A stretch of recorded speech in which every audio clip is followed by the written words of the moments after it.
from the Bakersfield Californian, this is the Renegade Report.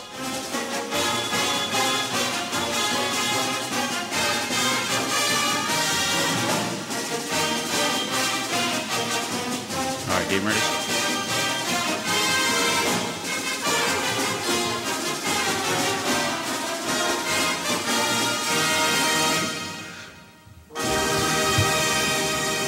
Yeah, I had to wait for that last.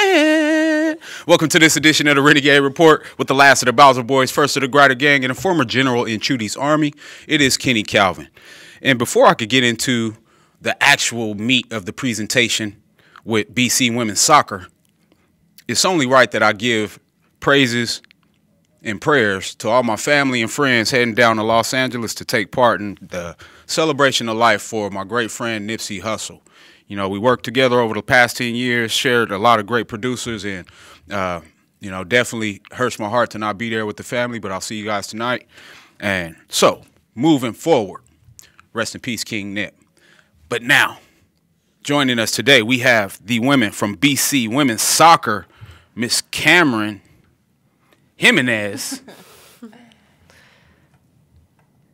and Reagan King. How you doing, ladies? Good. How are you? Doing fantastic. I know a little different intro. I had to give praise to Nipsey, man. Great guy, great kid, changed his life through music. But let's talk about sports right now. So, Miss Reagan, how's life been for you since I seen you last? It's been good. It's been really good. Nice, nice. Well, Miss Cameron, this is my first time meeting you today. How you doing? Good. How are you? Good, good. So starting with you, Miss Cameron, being that we've had Miss Reagan here before, where are you from? I am from Bakersfield, California. I went to Independence High School, and now I am leaving BC, but I played for BC's women's soccer for 2 years. Absolutely. Second year BC soccer player. Didn't get to have any one-on-one time with you last year, so it'll be a great interview. So, Miss Reagan, coming to this year, you know, as another sophomore leader, having a great season. You guys were 11-5 over the year. How has that transition been for you, you know, getting that out of the way and now transitioning into your 4-year experience? It was a good season. It was a lot of, you know, I didn't get to play the first year. So, like, this was my first year playing. But just watching, I think we grew from, you know, my freshman year to my sophomore year. And I think we kind of got a little bit more serious. I think my sophomore year was a little bit more serious. We were a little bit more focused. And I think we, like, it just being, you know, wanting to get those wins was going to be really good moving on, playing at the next level. Absolutely, and I do remember that, you know, having you on and the frustration of not being able to take part in the process last year and how hungry that made you for this season. So before we get too much further, where were you from in high school again? Where'd you play? I went to Centennial High School. That's right, that's right. Just like my wife, a Golden Hawk. All right, so talking about the success that you guys had, Coach Dameron does such a great job getting you guys prepared to play. Compared to this season, or comparing this season to last season, how do you guys feel overall? You know, from the output. What do you think? I mean, I think we felt good. I do agree with Reagan. We were way more focused. We were hungry. Dameron did a good job practicing, summer practices. We kind of grew as a group together off the field and on the field. And I think that did contribute a lot to our wins, to our shutouts, to our goals and stuff like that. Mm-hmm. Beautiful, beautiful. Yeah. I mean, because one of the things that Coach talked about was, you know, being that he's a person that was put into a new position, you know, he has to build that fire inside of you guys to transition you guys into being the leaders for the new freshmen coming on. So how was that experience from a leadership standpoint for you guys as sophomores? I mean, I think we had, like, a solid group of girls come in, and I think we all kind of had the same mindset and same focus. Like, we're here to win. We're here to, you know, this is, like, we're not here to mess around. Like, we're going to play and we're going to win. And they kind of, I don't know, I think they kind of saw us as, like, we had a good group of girls, I think, as leaders. So they did, like, they kind of respected us. It was a lot of respect, yeah. It was a lot of respect. We played with a bunch of girls on the team this year.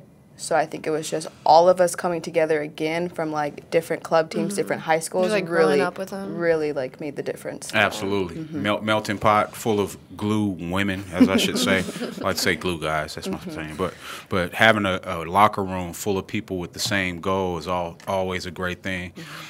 We don't necessarily have the me problem at Bakersfield College often based on the historic nature of our programs. You know, players coming in, they understand that, hey, you're probably not going to be the best person who's ever put on this jersey because we have a lot of history behind the name. So it gives us an opportunity to be more cohesive as a unit, as opposed to some of these other schools without the hallowed tradition.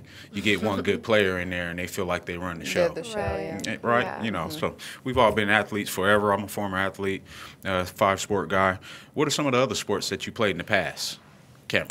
Basketball. Nice. I was too short. All right. I played tennis, and then I just stuck with soccer.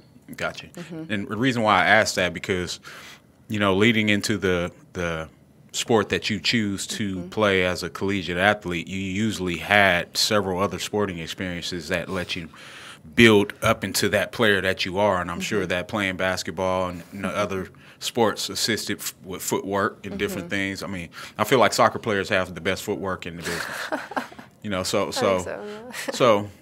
For basketball, my hand-eye coordination was just not good. Gotcha. I feel like soccer players are good, like eye, feet. Like we're good that way. And that's hard to interpret based on the fact that you got to look past the hand. So, Yeah. you know, all right. So let's talk about this near future. You know, you guys are heading off into great experiences. That's one of the most positive things about the Bakersfield College experience is that it's just preparation for our next step. So let's talk about the next steps and the next levels for you, Miss Reagan.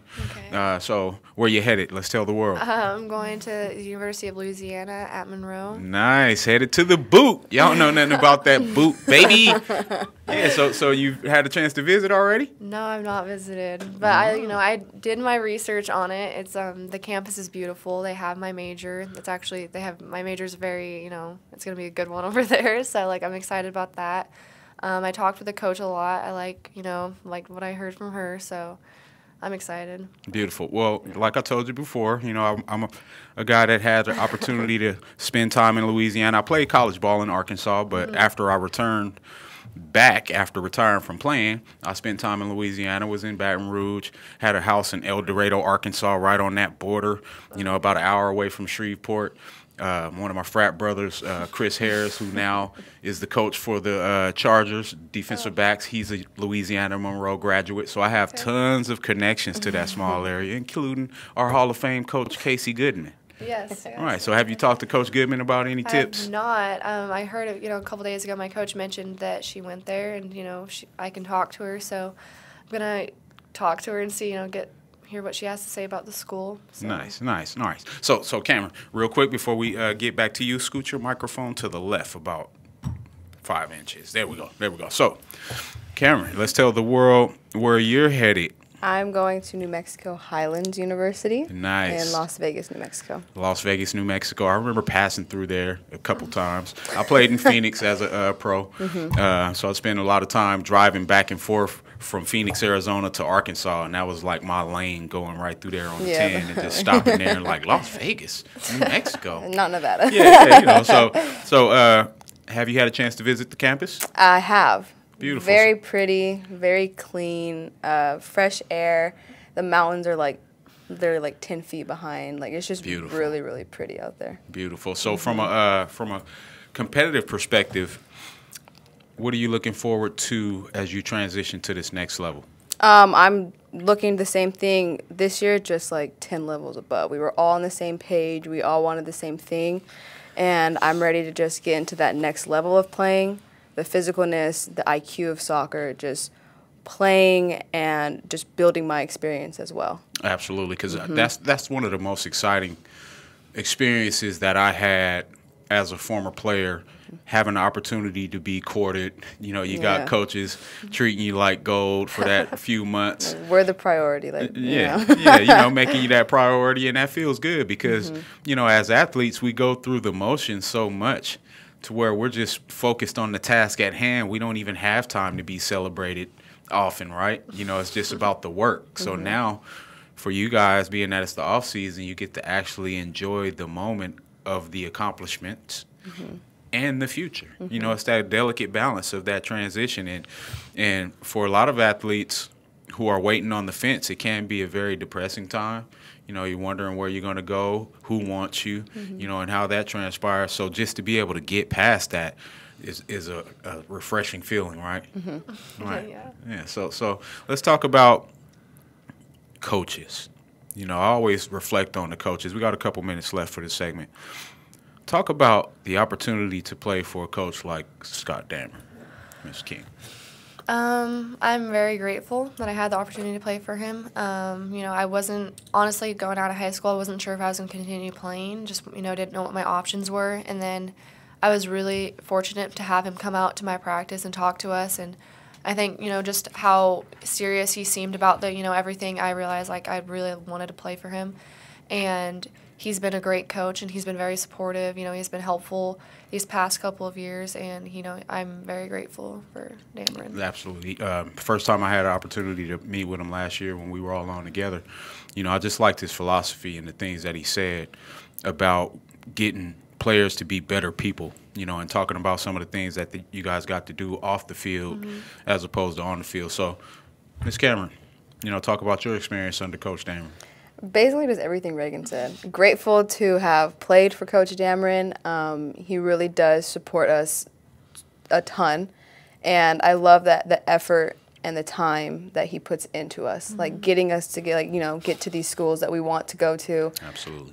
Making sure that we understand what he's trying to imply in drills. Like really devoted. Really devoted, very explanatory. You will not miss a detail with Dameron. Like, he's a very good coach. Absolutely. So I am grateful as Reagan is too. You know, I'm thinking about my transition from Bakersfield College to my four-year school, and I actually had to go to two different ones because coaches retired on me after they signed me. But when I got to my last college experience, I felt like the leadership that I got on Bakersfield College's campus is what made me great later, you know, because I felt like I was coaching up some of my coaches at my four-year school, you know, and just having that kind of leadership that we get here, you cannot undervalue that, you know. So definitely before we went to break, I wanted to thank you guys for, you know, sharing and elaborating on that, and just know that we will continue to share your legacy and talk about your accomplishments, even when you guys are 1,000 miles away and